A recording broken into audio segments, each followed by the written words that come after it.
ರಸ್ತೆ ಬದಿಯಲ್ಲಿ ಕ್ಯಾಬ್ಗಾಗಿ ಕಾಯುತ್ತಿದ್ದ ಮಹಿಳೆಯೊಂದಿಗೆ ಅಸಭ್ಯವಾಗಿ ವರ್ತಿಸಿ ಲೈಂಗಿಕ ಕಿರುಕುಳ ನೀಡಿದ ಆರೋಪದಡಿ ವ್ಯಕ್ತಿಯೊಬ್ಬನನ್ನು ರಾಮಮೂರ್ತಿ ನಗರ ಠಾಣೆ ಪೊಲೀಸರು ಬಂಧಿಸಿದ್ದಾರೆ.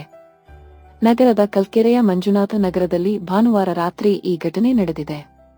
ಬಂಧಿತ ಆರೋಪಿಯನ್ನು ವಿಜಯ್ ರಾಧವ್ ಎಂದು ಗುರುತಿಸಲಾಗಿದೆ. ಸ್ಕೂಟರ್ನಲ್ಲಿ ಬಂದಿದ್ದ ಆತ ಕ್ಯಾಬ್ಗಾಗಿ ಕಾಯುತ್ತಿದ್ದ ಮಹಿಳೆಯೊಂದಿಗೆ ಅಸಭ್ಯವಾಗಿ ಮಾತನಾಡಿ ಕಿರುಕುಳ ನೀಡಿದ್ದಾನೆ ಎಂದು ಪೊಲೀಸರು ತಿಳಿಸಿದ್ದಾರೆ. ದೂರುದಾರ ಮಹಿಳೆಯ ಹೇಳಿಕೆಯ ಪ್ರಕಾರ ಕ್ಯಾಬ್ಗಾಗಿ ಕಾಯುತ್ತಿದ್ದ ವೇಳೆ ಆರೋಪಿಯು ಅನುಚಿತವಾಗಿ ವರ್ತಿಸಿದ್ದಾನೆ. ಈ ವೇಳೆ ಪೊಲೀಸರಿಗೆ ದೂರು ನೀಡುವುದಾಗಿ ಎಚ್ಚರಿಕೆ ನೀಡಿದಾಗ ಆತ ನಿಂದಿಸಲು ಆರಂಭಿಸಿದ್ದಾನೆ. ಬಳಿಕ ಇಡೀ ಘಟನೆಯನ್ನು ತಮ್ಮ ಮೊಬೈಲ್ ಫೋನ್ನಲ್ಲಿ ವಿಡಿಯೋ ಚಿತ್ರೀಕರಿಸುತ್ತಿರುವುದನ್ನು ಗಮನಿಸಿದ ಆರೋಪಿಯು ಸ್ಥಳದಿಂದ ಸ್ಕೂಟರ್ನಲ್ಲಿ ಪರಾರಿಯಾಗಿದ್ದಾನೆ.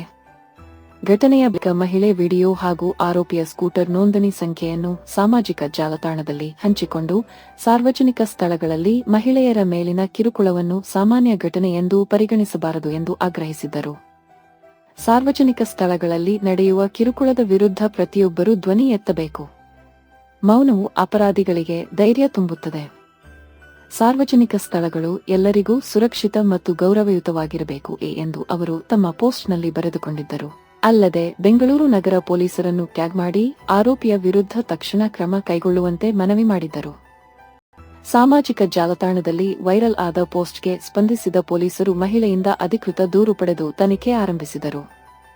ಪ್ರಕರಣ ದಾಖಲಿಸಿಕೊಂಡ ರಾಮಮೂರ್ತಿ ನಗರ ಠಾಣೆ ಪೊಲೀಸರು ಆರೋಪಿಯನ್ನು ಬಂಧಿಸಿದ್ದು ಮುಂದಿನ ಕಾನೂನು ಕ್ರಮ ಕೈಗೊಳ್ಳಲಾಗಿದೆ ಎಂದು ಬೆಂಗಳೂರು ಪೂರ್ವ ವಿಭಾಗದ ಡಿಸಿಪಿ ವಿಕ್ರಮ್ ಅಮಟೆ ತಿಳಿಸಿದ್ದಾರೆ. 10,000. Yeah? For what? Where?